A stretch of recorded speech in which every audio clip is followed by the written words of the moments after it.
अस्सलाम वालेकुम, मैं हूं इश्तियाक गोंदल। आप मेरा यूट्यूब और फेसबुक चैनल देख रहे हैं, देखने का बहुत शुक्रिया। गोया कि पाकिस्तान की जो मौजूदा अंदरूनी सूरत हाल है वो वाकई तसल्ली बख्श नहीं है। इमरान खान की जान को बहुत सारे खतरात लाक हैं और बहुत सारे लोगों के लिए इमरान खान का वजूद नाकाबिले बर्दाश्त हो चुका है। लेकिन इसके बावजूद मौजूदा सूरत हाल को मद्देनजर रखते हुए जिस तरीके से मेजर रिटायर्ड आदिल राजा के संगीन इल्जामात और इंकशाफात सामने आ रहे हैं और वो बड़े यकीन के साथ कहते हैं कि जराए का ये दावा है कि इमरान खान को कत्ल करने के अहकामात मौजूदा army chief general Asim Munir ने दे दिए हैं। बज़ाहिर इनके ऊपर आंखें बंद करके इस तरह की जो स्टेटमेंट्स हैं, जो बयानात हैं, उसके ऊपर यकीन नहीं किया जा सकता और उसकी कुछ बड़ी अहम वजूहात हैं, उसके ऊपर आज हमने बात करनी है।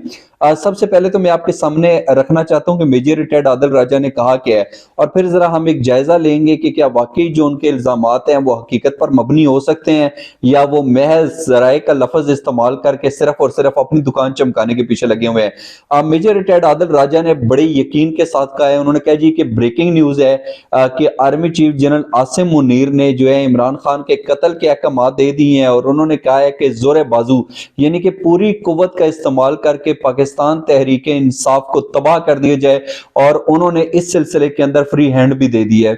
अब क्या फ्री हैंड दी है आगे चलकर वो बताते हैं कि जो डीजीसी हैं आईएसआई के मेजर जनरल फैसल नसीर, उनको उन्होंने फ्री हैंड्स दे दिए हैं और इसके साथ साथ उन्होंने कहा है कि चाहे इमरान खान को कत्ल करने के बाद मुल्क के अंदर अनारकी फैले, खाना जंगी का शिकार हो जाए पाकिस्तान, कुछ भी हो जाए, लेकिन ये फ्री हैंड उन्होंने दे दिया है। अब अगर बाहर देखा जाए तो इस सिलसिले में जो नाम इस्तेमाल कर रहे हैं वो आईडब्ल्यू का कर रहे हैं, यानी कि इंटरनल विंग, और फिर साथ साथ वो कहते हैं कि जो सेक्टर कमांडर्स हैं, सेक्टर कमांडर्स आईएसआई के अंदर ब्रिगेडियर लेवल का अफसर होता है और इसके साथ साथ उन्होंने कहा जी कि उनको जो अहकाम दे दिए हैं और अहकाम इस तरीके से दिए हैं कि जो आर्मी चीफ हैं जनरल आसिम मुनीर, उन्होंने डीजीसी फैसल नसीर को अहकाम दिए हैं और फैसल नसीर ने नीचे आईडब्ल्यू के अंदर जितने भी आईडब्ल्यू इंटरनल विंग है और उसके जो सेक्टर कमांडर्स हैं उनको अहकाम दिए हैं कि इमरान खान को कत्ल करना पड़ेगा वगैरह वगैरह जो कुछ भी है। मैं इन चीजों से इख्तलाफ करता हूँ, इत्तफाक नहीं करता। उसकी बुनियादी तौर पर दो वजूहत हैं। अगर हम लेफ्टिनेंट जनरल की बात करें, उसके अंदर कुछ सीनियर अफसरान हैं, उनके भी इख्तलाफात अपनी जगह हैं। अब मेरी बहुत सारे आला अफसरान के साथ बात हुई, उन्होंने कहा कि नहीं, कोई भी आर्मी चीफ इस हद तक नहीं जा सकता। आप ये जरूर कह सकते हैं कि अगर किसी ने आपको आर्मी चीफ लगाया, हल्का सा आपका झुकाव जरूर हो सकता है, आप हो सकता है कि उसके हवाले से थोड़ा सा उनको फेवर भी देना चाह रहे हो, लेकिन इस हद तक नहीं जा सकते। और बुनियादी तौर पर जो मैंने इख्तलाफ किया है उसकी बुनियादी तौर पर दो वजह हैं। लेट्स सपोज के एक जो आर्मी अफसर है उसने फौज के अंदर कमीशन लिया, second lieutenant, lieutenant, captain, major, lieutenant colonel, colonel, brigadier, major general, lieutenant general से होके वो आर्मी चीफ बना। 3 से 4 दहाइयों का ये जो सफर होता है, इसके अंदर उसकी वफा पे शक नहीं किया जा सकता, मुल्क के साथ उसकी मोहब्बत पर शक नहीं किया जा सकता, तभी वो प्रमोट होकर इस रैंक तक पहुंचता है। अब बहुत सारे लोग होते हैं जिनका मेजर, लेफ्टिनेंट कर्नल के अफसर ये से थोड़ा सा ऊपर जाके उनका कोर्ट मार्शल भी हो जाता है और फौज के अंदर एक बड़ा सख्त जो है वो चेक एंड बैलेंस है। उसके अंदर अगर कोई भी इस सोच का हामिल अफसर पाया जाता है तो वो इस हद तक जाते ही नहीं है अमूमन।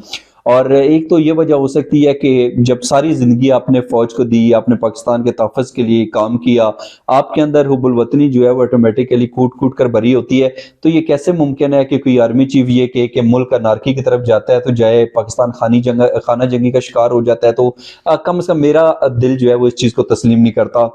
और दूसरी बात यह है कि ये जो बात है जी कि लेफ्टिनेंट जनरल जो है जनरल आसिम मुनीर जो हैं, जो आर्मी चीफ हैं, 4 स्टार जनरल हैं, कि उन्होंने अहकाम दिए हैं डीजीसी फैसल नसीर को और फैसल नसीर ने इंटरनल विंग जो आईएसआई का है और जो ब्रिगेडियर्स हैं उनको अहकाम दिए हैं इमरान खान की जान लेने के हवाले से। एक लम्हे के लिए आप खुद सोचिए कि क्या इस तरीके से जितनी मेरी इंटेलिजेंसिया के हवाले से इंफॉर्मेशन है, ये जितना मैं चीजों को अंडरस्टैंड करता हूँ, वो ये है कि अगर कोई बहुत ही सेंसिटिव किस्म का ऑपरेशन किया जाता है, कोई हाई प्रोफाइल टारगेट है, उसको अचीव भी किया जाता है, तो ऐसा नहीं होता कि वो पूरे इंटरनल विंग के अंदर जो है वो डंडोरा पीट दिया जाए कि आर्मी चीफ के अहकाम है, डीजीसी ने ये कह दिया और इसके ऊपर जो है ना उन्होंने कहा जी कि इसके ऊपर अमल दरामद हो। बहुत सारे जो स्पेसिफिक किस्म के ऑपरेशंस होते हैं या जो बड़ी हसास नौइयत के मामलात होते हैं, वो अमूमन ये होता है कि अगर एक डिपार्टमेंट के कुछ अफसर कर रहे होते हैं तो बाकी अफसरान को भी पता नहीं होता। एक टीम कर रही होती है तो बाकी टीम को भी जो है उससे बिल्कुल जो है वो अलग थलग रखा जाता है, उस ऑपरेशन का हिस्सा नहीं बनाया जाता। अब जो पाकिस्तान की अंदरूनी सूरत हाल है, कैसे मुमकिन है कि तमाम तर जो इंटरनल विंग के जो सेक्टर कमांडर्स हैं उनको अहकाम दिए, सबको इकट्ठा किया गया हो और कहा गया हो जी कि इमरान खान जहां पे भी नजर आए उसको उड़ाकर रख दें। आर्मी चीफ कह रहे हैं कि उनको कत्ल करना है और उनकी जान लेनी है। ये कोई राजा बाजार तो नहीं है कि एक राजा बाजार की जगह है, वहां पे छोटे छोटे से जो है वो सेक्टर्स बने हुए हैं और उसके अंदर हर सेक्टर के अंदर एक ब्रिगेडियर बैठा है और इमरान खान ने बस राजा बाजार से गुजर के जाना है और ये अहकाम दे दिए गए हैं कि जिसको भी नजर आ जाए इमरान खान उसको उड़ा दें।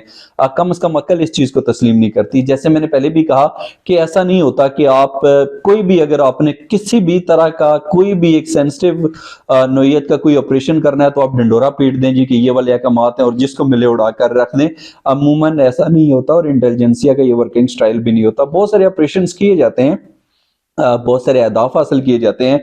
अगर कोई बहुत एक हाई प्रोफाइल टेररिस्ट भी होता है और उसको जब आइडेंटिफाई करना होता है, उसको उस तक पहुंचना होता है, तो भी अगर एक टीम कम कर रही होती है तो दूसरी टीम को उससे अलग रखा जाता है, उसकी बनक भी नहीं पड़ने दी जाती। इतना इस तरीके से ये ऑपरेशंस होते हैं। तो कम से कम मेरा दिल इस चीज़ को और मेरा जो मेरा जो जितनी अंडरस्टैंडिंग है, मैं इस चीज़ को तस्लीम नहीं करता, मैं इस चीज़ से एग्री नहीं हूँ कि इस तरीके से कोई अहकाम दिए जा सकते हैं। और जहाँ तक दूसरी बात है, इससे आप इत्तेफाक करते हैं नहीं करते, इसके बारे में लाजमी बताइएगा। और एक और बात यह है कि ये जो एक तासर दिया जा रहा है कि बड़े एक बेहतरीन किस्म के तल्लुकात हैं और जो मौजूदा आर्मी चीफ हैं वो पीडीएम के कहने पे किसी भी हद तक जा सकते हैं। एक चीज़ बड़ी क्लियर है कि जो आर्मी चीफ होता है वो किसी एक सियासी पार्टी का आर्मी चीफ नहीं होता, बल्कि वो पूरी फौज की कमान कर होता है, वो पूरे पाकिस्तान का चीफ होता है। मतलब फौज की कमान कर रहा है, फौज हमारी है, तो डेफिनेटली उस लिहाज से कह रहा हूँ ऐसा मुमकिन नहीं है। और हनीमून पीरियड जो होता है वो ज्यादा अरसे के लिए नहीं चलता। अगर स्टार्ट के अंदर कुछ ऐसा एक तासर दिया भी जाता है तो आप देखेंगे कि वो तासर ऐसा ऐसा खत्म हो जाएगा। और उसकी बुनियादी तौर पर वजह यह है कि नवाज शरीफ साहब ने जो 5 आर्मी चीफ लगाए थे, जनरल आसिफ नवाज, जनरल वहीद काकड़, जनरल परवेज मुशर्रफ, जनरल रहील शरीफ और जनरल कमर जावेद बाजवा, ये पांचों जो आर्मी चीफ से ये नवाज शरीफ साहब ने लगाए। लेकिन इन पांचों में से कोई एक भी ऐसा चीफ नहीं था जो आखिरी वक्त तक नवाज शरीफ साहब के हक में बेहतर साबित हुआ और नवाज शरीफ साहब के उसके साथ इख्तलाफात न हुए हों। गोया के मौजूदा सूरत हाल जो है वो अच्छी नहीं है, यकीनी तौर के ऊपर काबिल तशवीश है। लेकिन इसका ये मकसद भी नहीं है कि जिस तरीके से किसी के अल्फाज हम तक पहुंचे, कोई वीडियो पहुंचे, हम आंखें बंद करके उसके ऊपर जो है वो यकीन कर लें। यकीनी तौर के ऊपर ये मुश्किल वक्त जरूर है। मैं कतई तौर पे ये नहीं कह रहा कि इमरान खान की जान को खतरात लाक नहीं है। इमरान खान की जान को यकीनी तौर के ऊपर खतरात लाक हैं। बहुत सारे लोगों के लिए इमरान खान का वजूद नाकाबिले बर्दाश्त है, लेकिन हमें अनजाने के अंदर दुश्मन का अलाकार नहीं बनना। 5th जनरेशन वारफेयर और जो हाइब्रिड वारफेयर की बात होती है उसको कामयाब नहीं होने देना। और जहाँ तक बात है इमरान खान की, तो तमाम तर कोशिशों के बावजूद पीडीएम ने सिविल इंतजामिया को यूज करके इस्तेमाल करके देख लिया। जगह जगह के ऊपर कंटेनर्स लगाए कि जो मीनार पाकिस्तान के ऊपर जलसा हो रहा है वो नाकाम हो जाए, लेकिन वो जलसा इंतहाई कामयाब रहा। जिस तरीके से लोग बड़ी तादाद के अंदर निकले, वो इस चीज का पैगाम है कि लोगों के दिल की धड़कन आज भी इमरान खान है। और नो डाउट के लोगों की सपोर्ट और हमायत बड़ी तादाद के अंदर इमरान खान के साथ जुड़ी हुई है। और जब हम अस्करी एस्टेब्लिशमेंट की बात करते हैं या कुछ और जो नामवर इदारे हैं, जो बासर इदारे हैं, उनकी बात करते हैं, तो वो भी तमाम तर इन चीज़ों को देख रहे होते हैं और इन चीज़ों को देखते हुए आगे की जो हिकमत अमली होती है या पॉलिसी होती है वो अपनाई जाती है।